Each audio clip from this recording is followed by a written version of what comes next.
continue to just you don't dare, don't you dare, don't you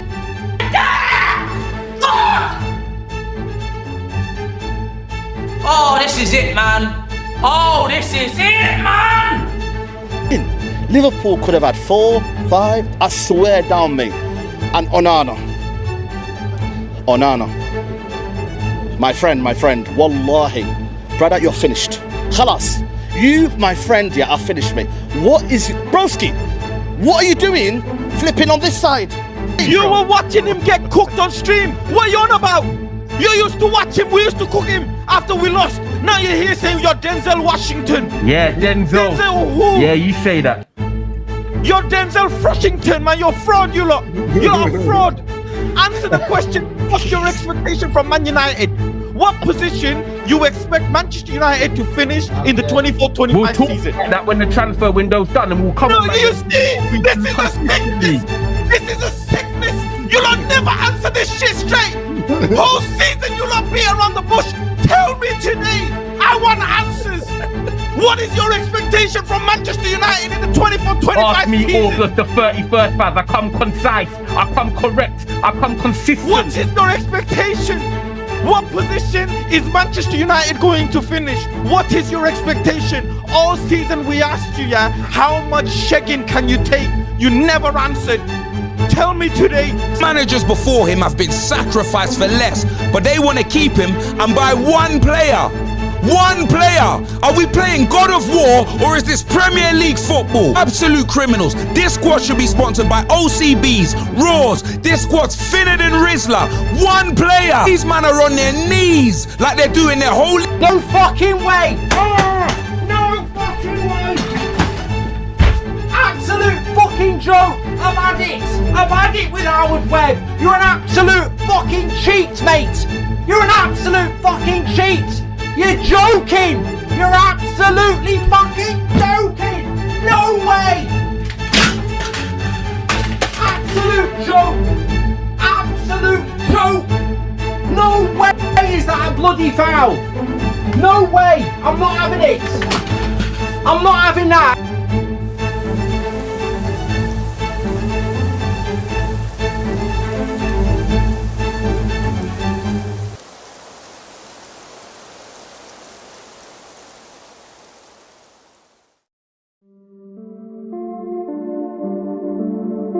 What ignites such fervent emotion? What transforms passive viewers into passionate devotees? Perhaps it's us, or maybe it's the entertainers themselves. Maybe it's the thrill of spectacle. Maybe it's the act of belonging to a shared experience. No one's too sure about that. The answer, however, like the entertainment landscape itself, is very complex and multifaceted.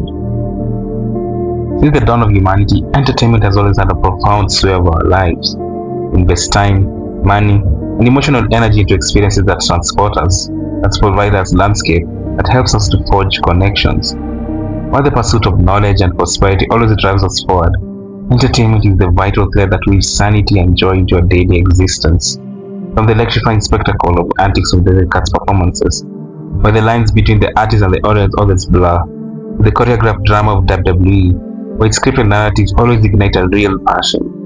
Entertainment thrives on a symbiotic relationship with its audience.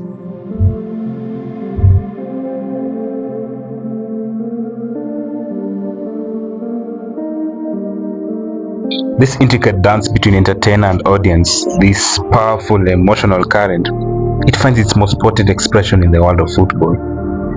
Here, the concept of parasocial relationships take a different and uniquely compelling dimension. Parasocial relationships are connections individuals develop with public figures or organizations, a feeling of intimacy and familiarity despite the absence of reciprocal interaction. We feel like we know them, we invest time and success in them, we share in their triumphs and defeats. Whether it's in the global spectacle of the World Cup, or the high-stakes drama of the Champions League, or even the fervor of the neighborhood derby, football just grips their heart with an intensity that transcends mere fandom. The sheer athleticism, the rich tapestry of rivalries, the shared language of the sport, all coalesce into forged memories that etch themselves into a collective consciousness, passed down through generations and generations. Football, in essence, becomes immortalized in the hearts and minds of the followers.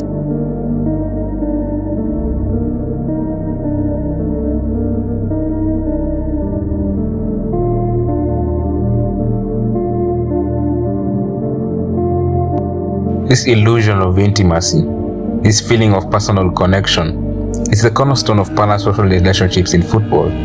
Fans feel a profound sense of ownership, a belief that they are part of something much larger than themselves. They celebrate victories as personal triumphs, and they mourn defeats like deeply felt losses.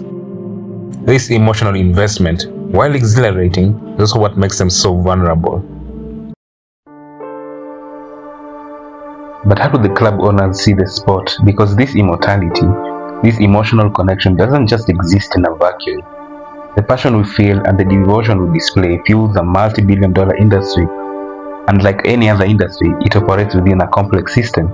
A system that, while built on the love of the game, is also undeniably driven by profit.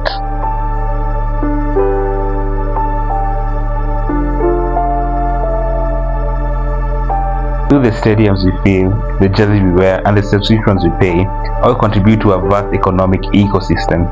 From the players on the pitch to the executive on the boardroom, football is a business that at its core relies on the very parasocial relationships we've just explored. This system, however, can create a tension, a conflict between the emotional investment of the fan and the commercial realities of the sport. We feel a personal connection and ownership, but the game is also a product. It's a commodity. And how does this dynamic impact our emotional investment, our mental well-being? How does it affect our love for the sport when the business side of the football seems to take priority? This emotional investment, while exhilarating, is also the catalyst for this conflict. This deep emotional connection is the very foundation upon which modern football empire is built. The industry, far beyond the spectacle on the pitch, is a very complex financial ecosystem. To understand the emotional economy of the fan, we must first understand the economic engine that drives it, starting from the key figures of a football club. Let's break down the roles of a football club in a simple way. Their owners provide the financial backing and overall vision of the club. They make the big strategic decisions. Notable examples are Sir Jim Ratcliffe, the Glazer families, the Cronkies, Daniel Levy, Todd Boehly, FSG, and even the Qataris.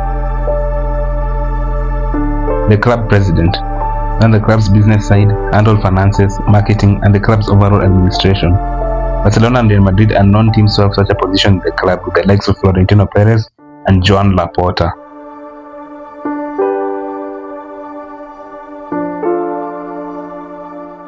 The CEO of operations oversees the day-to-day running of the club. They ensure that all the club's logistics are running smoothly. This includes the stadium operations, travel, and other administrative tasks. Examples are Omar Berrada of Manchester United. Director of football manages the football side of the club. This includes the player recruitment, youth development, and supporting the manager. Examples such as Dan Ashworth, of who served at Newcastle, Brighton, and quite briefly at Manchester United. The head of recruitment scouts and identifies potential new players. They work to bring in talent that fits in the club's need. Examples are Andrea Berta, who is known at Atletico Madrid to have a keen eye of prolific strikers, having brought the likes of Griezmann, Alexander Solos, Diego Costa, and among others.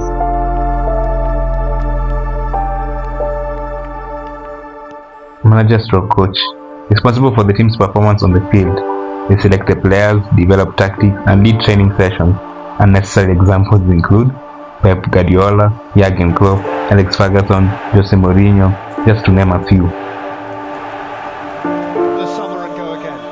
You must do it. I was fortunate enough to experience it in my days. The coaching staff assist the manager in training and preparing the team. They may specialize in areas such as goalkeeping, fitness, or tactics. The medics, they take care of the players' health and fitness. They provide treatment for injuries to ensure the players are in top physical condition.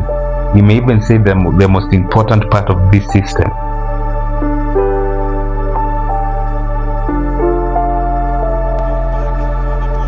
The captain leads the team on and off the field. They act as a liaison between the players and the manager, and they motivate the team.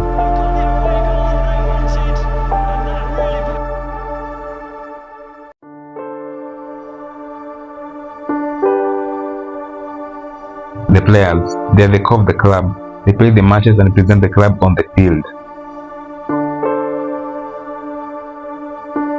The fans, They provide emotional and financial support for the club. They create the atmosphere at the matches and are a vital part of the club's identity.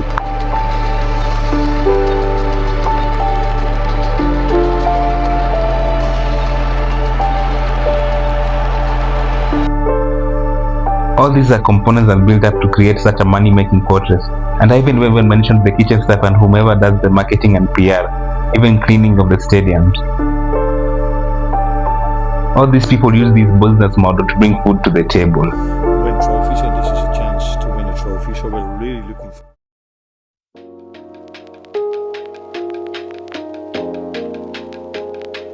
Big football clubs, the giant of the sport, generate revenue through a multitude of channels, each designed to capitalize on the fervent loyalty of the fan base.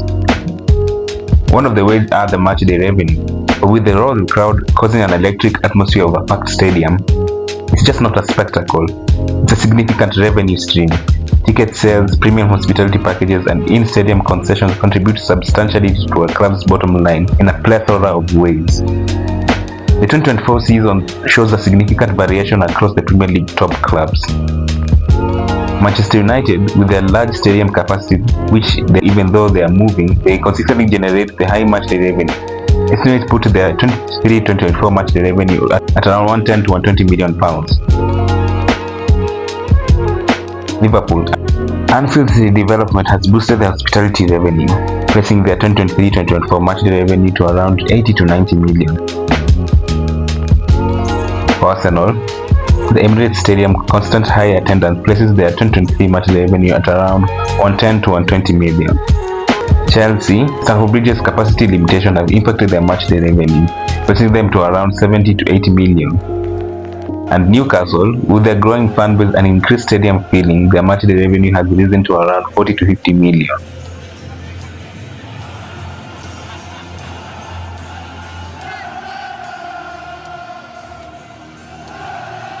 The other way are broadcasting rights.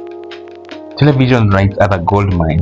Leagues like the Premier League in England and La Liga in Spain negotiate lucrative broadcasting deals, distributing the revenue among their member clubs. These deals, often worth billions, ensure that the football reaches a global audience, further amplifying the club's reach and influence. FIFA also makes a large amount of their money from selling broadcasting rights for events such as the World Cup. The other way is commercial revenue, as in sponsorships and advertising. Corporate giants clamor to associate themselves with prestige and popularity of football clubs. Sponsorship deals, advertising partnership, and brand endorsements generate a substantial income. Clubs like Barcelona, with their global appeal, attract major sponsors such as Nike and Spotify, who pay vast sums of privilege of association. Merchandise sales. Jerseys, cavies, memorabilia merchandise is a powerful symbol of a fan loyalty and significant revenue stream. Clubs leverage their brand to sell a vast array of products, capitalizing on the emotional connection fans have with their team. The global market for football merchandise is immense. Just for examples, Manchester United remain a global leader in merchandise sales, with estimates placing their revenue around 100 to 120 million. And Liverpool, with their iconic brand, Liverpool merchandise sales are strong, estimated to around 80 to 90 million. Man City, with their recent successes, have boosted their global appeal, resulting to merchandise around 70 to 80 million. And Arsenal have a large fan base and a popular kit design, which lead to merchandise sales to around 70 to 85 million. And Chelsea, despite the recent on-field struggles, and their global presence remains a merchandise sales around 80 to 100 million. Newcastle United found their wealth and on-the-field success, boosting their merchandise sales to around 60 to 80 million. And this is just for the 2023-2024 season. As for this current new season, the 2024-2025, the estimates are still not yet being published by the clubs, which means they could even be more, especially with the season which Arsenal and Liverpool are currently having right now.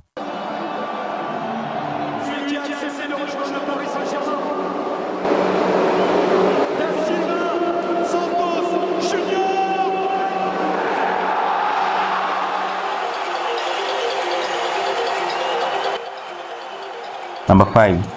Player transfers. Player transfers, the buying and selling of talent, has become a multi-billion-dollar business. Clubs invest heavily in scouting and developing players, hoping to sell them for profit. This market, fueled by the desire for success, adds another layer of financial complexity to the football ecosystem. This intricate web of financial transactions, this multi-billion-dollar industry, is built upon the very emotional foundation we discussed earlier. The passion, the loyalty, the personal relationships, they all are the fuels that power the economic engine. But how does this commercialization affect the fan experience? How does it impact the emotional connection we have with the game? That's the question we hope to explore further. Football fans seek entertainment, escapism, and a sense of belonging. Football clubs, however, crave profit and expansion. This fundamental difference in priorities is where parasocial relationship fractures, leading to conflict. And no one has painted this picture far much better than FIFA themselves. The 2026 World Cup, hosted across USA, Canada, Mexico, promises a global spectacle. Yet, the excitement is tempered by a growing fan disillusionment. The logistical challenges of traveling across 3 countries, coupled with the decision to hold the opening matches in Argentina and Uruguay, effectively excluding many fans from the tournament's kickoff, has fueled resentment. The expanded 48-team format, widely perceived as a money grab, and further eroded the fan trust. We have just such a incredible melting pot of people. But Toronto especially, there are just so many different cultural experiences. So when the World Cup hits, it's like Everyone's on the street. Everyone is like, it's beautiful. Yeah, it's beautiful. It's a beautiful time. And I mean, obviously there's passion in many things, but the passion in the World Cup, I think, is unmatched. Millions of Yes. of fans coming from all over the world, and I'm sure they will be welcomed like nowhere else. I mean, And Gianni Infantino's dismissive responses to these criticisms have only exacerbated the divide. Rumors of the 2030 World Cup being hosted across 6 countries have only deepened this strain. It is said that fans talk to Hollywood through their wallets. But with football, it's far more complicated. Stadiums will still be filled, and television channels will still overflow. But this doesn't negate the growing chasm between FIFA's commercial ambition and the fans' desire for authentic experience.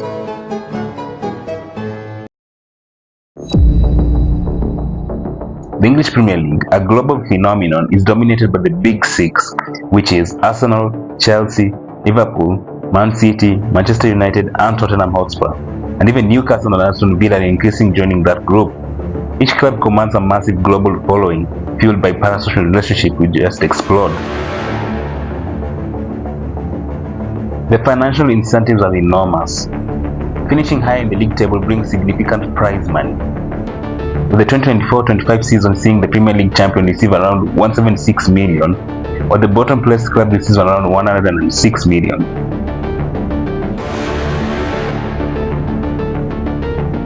Qualification for European competitions such as the Champions League, Europa League, and the Conference League also yield substantial bonuses. Winning domestic cups like FA Cup and Carabao and the Champions League also furthers financial windfall. Think of this. Every position gained on the Premier League table, a team stacks up £80,000 in additional bonuses. These vast sums have attracted the attention of global billionaires, including American investors who view football clubs as lucrative assets. However, their business-centric approach often clashes the emotional investment of the fans. Result 3-0. 3-0. You know what this means? 3-0. But also means 3 premierships, and I won more premierships alone than the other 19 managers together. 3 for me and 2 for them. Respect. Manchester United, under the Glazer family ownership, exemplifies this conflict. Plagued by debt, a decaying stadium, and inconsistent performances, the club has become a symbol of mismanagement. The recent partial takeover by Ineos, led by Sir Jim Ratcliffe, has offered a glimmer of hope, but early decisions have sparked controversy, like the handling of former manager Erik ten Hag and the subsequent hiring and rapid dismissal of sporting director Dan Ashworth. There is serious question about Ineos' leadership. The reported £70 million payout to Erik ten Hag and the £40 million compensation for Ashworth has, after only 159 days, highlighted the financial cost of the perceived incompetence. I mean, the end of the day, it was chemistry. Maybe a bit more than chemistry, but let's just say chemistry, and it didn't work. So with you or with the other management team? Just chemistry. Wow.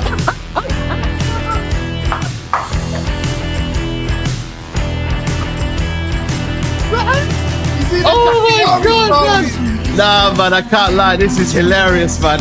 Nah, he's got a bit of banter though, Jimmy, man. I can't lie. What is this, bro? Man said, yo, just chemistry. Yeah, I don't want to answer. I look at Gary Neville's face there, man. Let me read. This all goes back to the summer and the hunt, or lack of hunt, for a new Manchester United manager. Dan Ashworth comes in at the point where Manchester United are confirming and agreeing that Erik ten Hag will stay on as Manchester United manager. The reports are that Dan Ashworth wanted to keep Erik ten Hag, which I believe pissed off and annoyed the likes of Jim Ratcliffe, who thought that maybe United should have made that deal or got rid of Erik ten Hag earlier and quicker than they did. There's also more detail on this that suggests that not only did Dan Ashworth fancy keeping Erik ten Hag, his list of potential replacements was underwhelming to the rest of the core group. And I think it's worth mentioning as well that Barada and Wilcox worked together at Man City, so the likelihood that those two align on values is a lot higher. You've then obviously got the Ineos lot who run and own the club in the likes of Ratcliffe and Brailsford and Jean-Claude Blanc as well. And again, they've come to Manchester United together from their previous work at Ineos, so they are likely to align on values. And already you can start to see how Dan Ashworth could be the odd one out here. Now that's just from a personnel and relationships perspective, but where it really started to break down was Dan Ashworth's idea for who would replace Erik ten Hag. He wanted Premier League proven managers, and it was believed as well that Jim Ratcliffe wasn't happy with the fact that Dan Ashworth, instead of saying, this is the guy that's going to make Manchester United great again, this is the guy who we have to go and get, he presented more of a sequence of ideas and bullet points as to who could be the next Manchester United manager. It looks like he wanted Premier League proven. It seems like English may well be high up on that list as well, whether that's to help with the language barrier or just a preference that he had. It also seems that he was looking at people like Thomas Frank, Marco Silva and Eddie Howe, and potentially even Graham Potter as an interim boss. There was also, of course, those rumours and reports that someone at Manchester United was very, very keen on Gareth Southgate. Now, as time goes on, it's looking more and more apparent that that person was Dan Ashworth. And I think this is what underwhelmed Ineos and Jim Ratcliffe in particular. Concerns have also been raised about Ineos' track record at the French club Nice, where high turnover managers has indicated a lack of clear vision. The truth as close as we can. The truth is that Manchester United remain £750 million thereabouts in debt. That debt's never gone anywhere. About 2 years ago, Kieran Maguire, is a financial expert, put a quote out saying that Manchester United, in the time that the Glazers have been there, have spent £900 million on interest payments on that debt. So let me explain that. The debt stays at £750 million, but because it's a debt that you owe interest on, you pay interest on that debt. So £900 million doesn't bring that debt down. If anything, it probably goes up, but or stays the same. But £900 million is interest payments. In the last 3 years, we've spent around £200 million on interest payments on the debt. That goes towards PSR. Some people have said that Ineos can't do anything about PSR. They can't put any more money into the club than what they've done already. There's nothing they can do about PSR. Their hands are tied. This is why they've got to sell people like Garnacho. We'll talk about Chelsea in a minute, but let's dispel that myth straight away. Qatar were going to clear the debt the first day they took over Manchester United. If you clear the debt at Manchester United, that will cost you £750 million, £750 million. But when that is gone, you no longer pay debt interest. So if Man United paid £63 million in the last financial year in debt interest, they wouldn't pay it this year because the debt would be gone. Funnily enough, £63 million is exactly what thereabouts is what we're looking to get for Garnacho. So the reason we're selling Garnacho, or trying to sell Garnacho, is because we're having to pay £60 million a year in debt interest. If we didn't have to pay that, we wouldn't have to sell Garnacho. For money, bro, you don't know, and the fact that you guys are now defending Ineos is laughable to me. It's fucking laughable to me. It's laughable. Like, bro, listen, it's called business, innit? Like, we're sitting here, Traps, yeah? Like, you know what it is? We're sitting here and we're looking at it from a business standpoint, innit? We're business orientated. This is not emotional to me because this is business. Yo, football ain't business. Football ain't business like that. It's not like that business. It's not. Football is like no other business. Where do we get money to buy and sell Every football or business, whether you like it or not, a football organization is a business. That's why they sell food at markup prices and drink and whatever. Any business, rightfully so, will set a price of their product or service based on the amount of demand they get.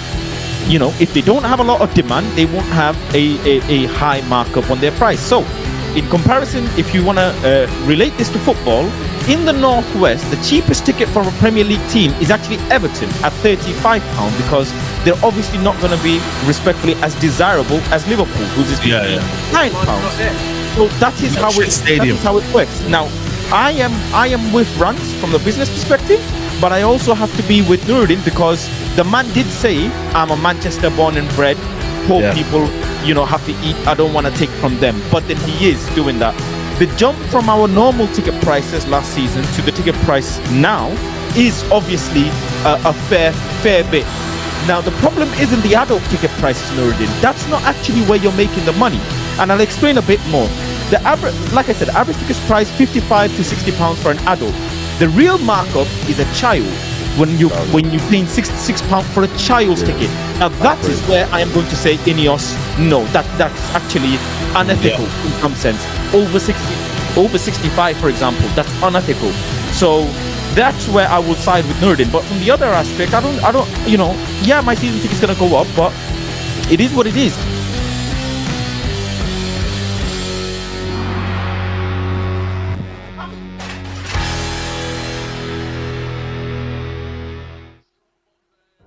Chelsea and the recruitment gamble. Chelsea's ownership, led by Todd Boehly, has adopted different approaches, focusing on aggressive recruitment of young talent on long-term, high-wage contracts. This strategy, while initially seen as a way to circumvent financial fair play regulations, which aim to ensure clubs spend within their means, has ultimately led to a squad imbalance and poor performances.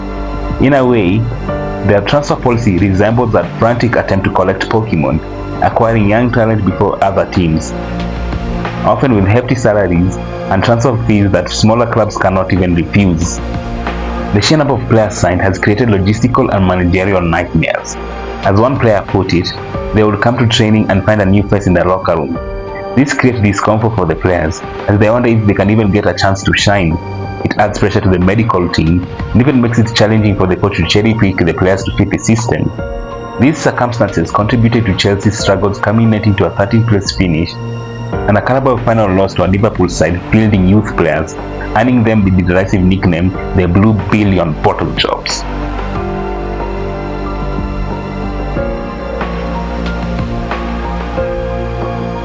And with the rest of the big six like Tottenham Hotspur, the fans have long campaigned for owner Daniel Levy to sell the club, citing a lack of ambition and a focus on profit over silverware. They don't play, they don't want to play under pressure, they don't want to play under stress. Yeah, it's easy in this way. And Tottenham story is this: 20 years that there is the owner and never won something. But why? Only for the fault is only for the club or for every manager that stay here. And I have seen the manager that Tottenham had. Arsenal fans have expressed concern over Mikel Arteta's transfer decisions, despite the financial backing of the club. If you just trust in the process, it's 5 years now, Mikel Arteta. If you have anything about you, you will just get up and leave the club now. It's not the first, it's not the second, it's not the third. You fail to do something tremendous, to do something remarkable. 2002-2003 season, yeah, Newcastle beat you and dump you out of the top 4. You go to Tottenham first and lose at Tottenham. All you need at Tottenham was just a draw. So you fail 2002-2003 season. 22-23 season, sorry. 22-23 season. No, 23, 2001-2002. Yeah? 2011. Oh my God, what am I saying? 2020, 2021. Sorry, people. I'm telling you, I'm just. And Manchester City faced 115 charges of financial irregularities, casting a shadow over their recent successes. Despite the financial might of clubs and FIFA, fans are not powerless. They voice their concerns through protests, social media campaigns, and YouTube discussions. Journalists play a crucial role in holding clubs accountable, but also contribute to the spread of misinformation. Ultimately, fans find solace and connection through banter and shared experiences. Football, more than just any other sport, is a community, a source of identity, and a release from the pressures of daily life.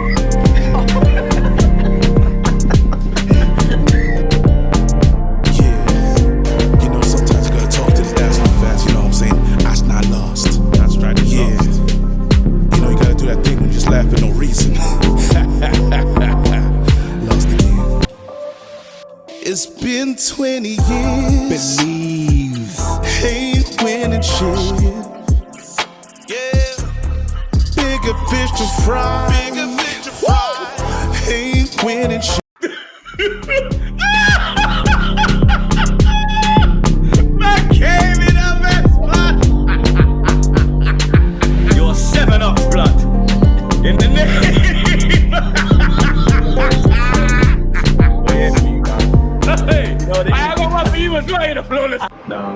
So I'm Nelson and I support Man United.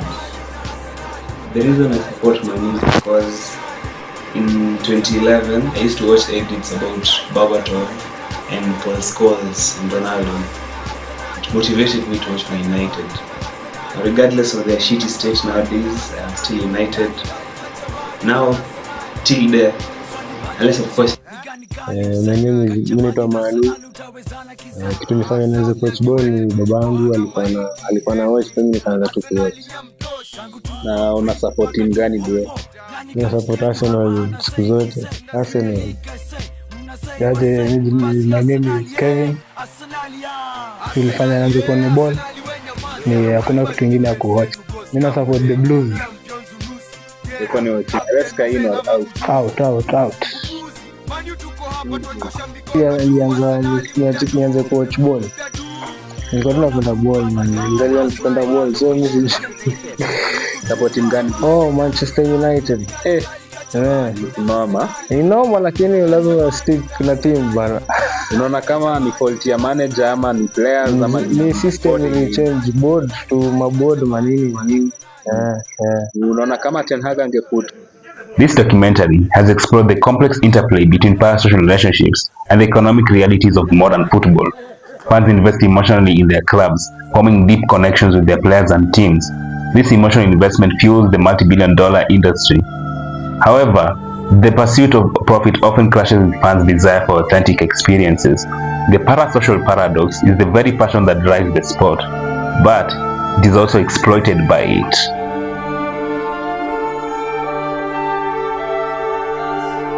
But the audience gains a deep understanding of parasocial relationships, the economic engine driving the sport, and the conflicts that arise from them.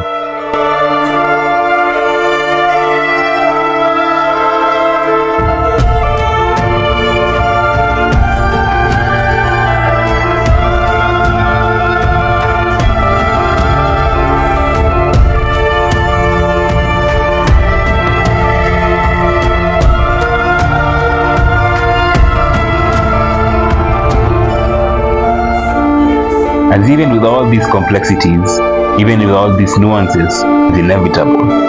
Football remains infectious. Football makes us laugh. Football makes us cry. Football bonds us with its moments. Moments that live in our hearts forever.